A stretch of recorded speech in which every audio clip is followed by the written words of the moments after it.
Raise your hand if you can name all 8 of your great-grandparents. See, no one's going to remember you, and it's going to happen sooner than you think. For the past 10 years, my office has been the same classroom that I went to kindergarten in. 45 years later, and I'm right back where I started.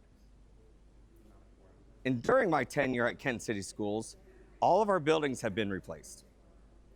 And it makes you wonder, what actually stays? How much of our work is built on stone, and how much of it is built on something intangible? When the building is empty and the hallways are quiet, what remains? What things that we cannot capture?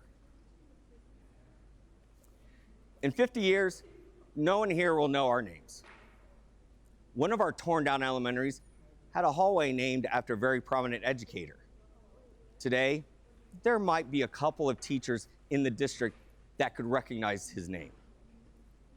We all want to be the architect of the new, where our names are etched in metal and not in a memory. Every fall, the Wildcats take to Robinson Field. No one knows who Robinson is or why it was named that. If your legacy is a thing, it's already expiring.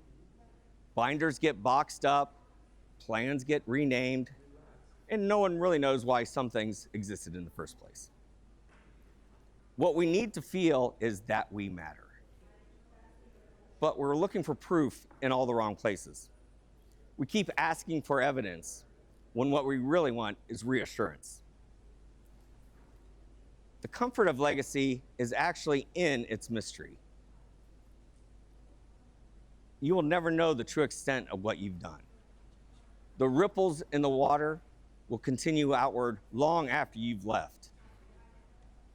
A choice you made in 2005 influenced a student who made a choice in 2020, whose legacy changed somebody's life in 2080.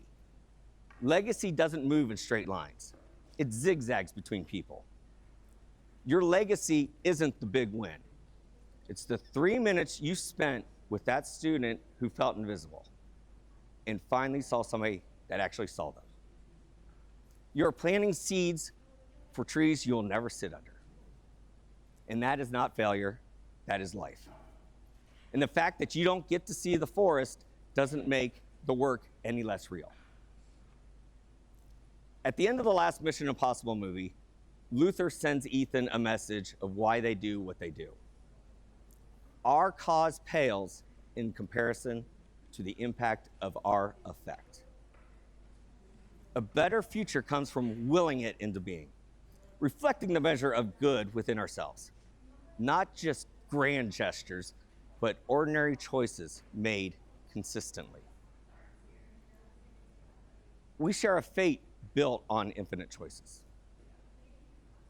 Kindness, trust, mutual understanding, every small decision nudges the road, left or right. We are driving without question to a light we cannot see. We trust it's there because others were moving before us. Luther's speech continued, quote, "Not just for those we hold close, but for those we'll never meet," unquote. People's whose lives will be changed by choices we'll never know we influenced. I don't remember the curriculum from my kindergarten year. It only took me one. I do remember naps. What it stayed with me though wasn't those, it was how the place made me feel. I remember how I felt. Those play blocks that just seemed so huge and they're like 6 inches.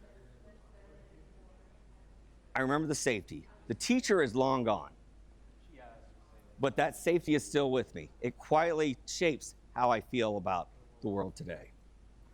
Your work matters precisely because you can't measure it. You're building a future you'll never see, and that may be the most important work you'll ever do. Thank you.